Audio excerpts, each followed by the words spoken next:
A violência da polícia no Brasil é um assunto que, infelizmente, está sempre nas notícias. Mas isso não é de hoje, não. Para a gente entender de verdade porque que a polícia brasileira é uma das que mais mata no mundo, a gente precisa cavar fundo na nossa história, num legado bem sombrio que formou a polícia que a gente vê hoje nas ruas. Isso nos leva a uma pergunta que parece simples, mas é super complexa. Afinal, para que serve a polícia militar? A ideia era proteger a população, certo? Mas o que a gente vê é que ela se tornou uma das polícias mais letais do planeta. Como é que pode uma coisa dessas? É uma contradição enorme, e a chave para entender isso está lá atrás, na nossa história. Então, vamos lá. A nossa viagem no tempo começa aqui, na ditadura militar que teve início em 1964. Foi nesse período que a semente do modelo de segurança pública que temos hoje foi plantada. E olha, as bases desse modelo, que são totalmente repressivas, estão firmes e fortes até hoje. Ok, vamos dar uma olhada em alguns momentos cruciais. Em 64, o golpe militar instala a ditadura, mas o ponto que realmente muda tudo para a polícia vem em 1969. É aí que as polícias militares passam a ser controladas pelo exército. E o que isso significa? Que elas começam a agir com uma lógica de guerra. Logo depois, em 1970, são criados os DOI e CODI, que na prática oficializaram a tortura e o assassinato como métodos do governo. E mesmo com o fim do regime em 85, essa estrutura, essa mentalidade de guerra, essa ficou. Para a gente entender como essa repressão funcionava na prática, o historiador Marcos Napolitano explica que ela tinha 4 níveis, como se fosse um plano. Primeiro passo, tirar do governo qualquer pessoa que pensasse diferente. Segundo, calar a boca da sociedade, usando censura e leis super restritivas. Terceiro passo, botar as polícias, agora com essa mentalidade de exército, para controlar as ruas. E por último, o quarto nível, que corria por baixo dos panos. Uma verdadeira máquina de terrorismo de Estado, para perseguir, sequestrar, torturar e matar quem resistia. Ou seja, era um sistema de controle total. E qual era a justificativa para toda essa violência? Está aqui, a tal da doutrina do inimigo interno. A ideia era a seguinte: a oposição política, que numa democracia é normal, passou a ser tratada como um inimigo de guerra, um inimigo que estava dentro do país.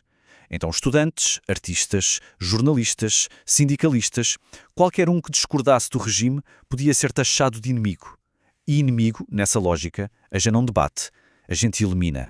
E essa citação da historiadora Mariana Joffili, olha, ela resume perfeitamente como o sistema funcionava.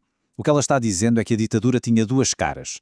De um lado, tinha a repressão oficial, com leis autoritárias, mas do outro lado, no escuro, nos porões, operava o sistema clandestino de tortura e assassinato. E o ponto principal é que uma coisa não excluía a outra. Elas trabalhavam juntas, em perfeita harmonia, uma complementando a outra. Bom, chegamos em 1985. A ditadura militar, no papel, acabou. Veio a redemocratização. Mas a herança mais tóxica que ela deixou, que é justamente essa polícia com mentalidade de guerra, essa não foi desmontada. Pelo contrário, ela sobreviveu intacta e atravessou a transição para a democracia. E é exatamente aqui que o passado encontra o presente de forma brutal. Porque toda aquela lógica de guerra ao inimigo interno que a gente acabou de ver, ela não ficou nos livros de história. Não mesmo. Ela continua vivíssima e define o jeito de operar de boa parte da Polícia Militar do Brasil até hoje. É como se o manual de operações da ditadura nunca tivesse sido jogado fora. E essa mentalidade autoritária continua encontrando espaço para crescer. Olhem só esse dado, que é bem preocupante.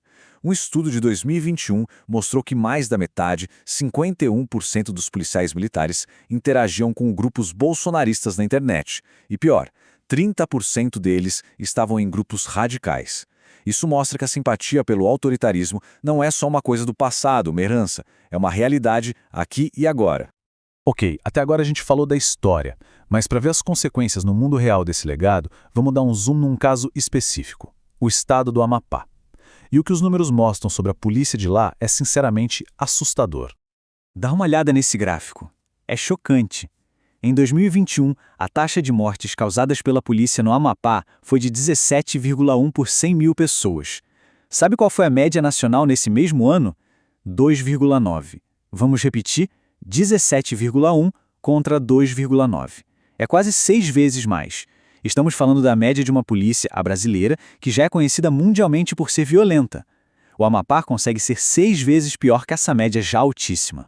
E a coisa fica ainda mais desproporcional quando a gente olha para estes números. No ano de 2021, a polícia do Amapá matou 151 civis. Agora a pergunta: quantos policiais morreram em serviço no Amapá nesse mesmo período? A resposta é 0. Nenhum. Isso não tem cara de confronto, de troca de tiros. Os números contam a história de um massacre. 31,8%. Guarda esse número. Sabe o que ele significa? Que em 2021, no Amapá, quase 1/3 de todas as mortes violentas foram causadas pela polícia. Pensa bem, a cada 3 pessoas que morreram de forma violenta no Estado, uma foi morta por um agente do Estado. A polícia ali não estava só combatendo a violência, ela era uma das principais fontes da violência. E aí vem o grande paradoxo. A gente poderia pensar, isso acontece porque falta dinheiro para a segurança. Mas é o contrário. O Amapá tem o segundo maior orçamento para a segurança por pessoa do Brasil inteiro. Ou seja, dinheiro não falta. Mas todo esse investimento não está trazendo segurança para a população. Pelo contrário, parece que está financiando uma máquina de matar que, ainda por cima, nem consegue diminuir a criminalidade. O caso do Amapá, por mais extremo que seja, não é uma ilha. Ele é, na verdade, um sintoma. Um sintoma gravíssimo de um problema que afeta o Brasil inteiro. E isso nos coloca diante de um dilema gigantesco para a nossa democracia. E quando a gente abre o foco para o Brasil todo e pergunta quem são as vítimas, o padrão fica assustadoramente claro. A população negra é cerca de 56% dos brasileiros. Mas entre os mortos pela polícia, esse número salta para 84%. Fica evidente que no Brasil, a cor da pele ajuda a definir quem o Estado enxerga como aquele inimigo interno. Então, vamos desenhar o perfil desse alvo. Quem morre nas mãos da polícia no Brasil? Os dados são muito claros. Quase 100% são homens, 84% são negros e mais da metade deles tem 24 anos ou menos. Ou seja, o alvo tem rosto, tem cor e tem idade. É um jovem negro. A violência policial no Brasil definitivamente não é cega nem aleatória. Ela é muito seletiva. E essa seletividade toda nos leva à conclusão que é, talvez, a mais difícil de engolir. Os pesquisadores que estudam isso argumentam que essa violência toda não é um defeito do sistema, não é um bug, é uma característica programada, uma feature. Em outras palavras, não é que o Estado esteja falhando, é que ele usa essa violência de propósito, como uma ferramenta de controlo para governar certas populações e certos territórios através do medo. E no fim, tudo isso nos deixa com a pergunta que realmente importa. É possível existir uma democracia de verdade ao mesmo tempo em que se mantém um aparato de segurança que foi treinado e construído para fazer guerra contra uma parte da sua própria população? A resposta que o Brasil der a essa pergunta vai definir o futuro do país, se ele vai ser um país para todos ou só para alguns.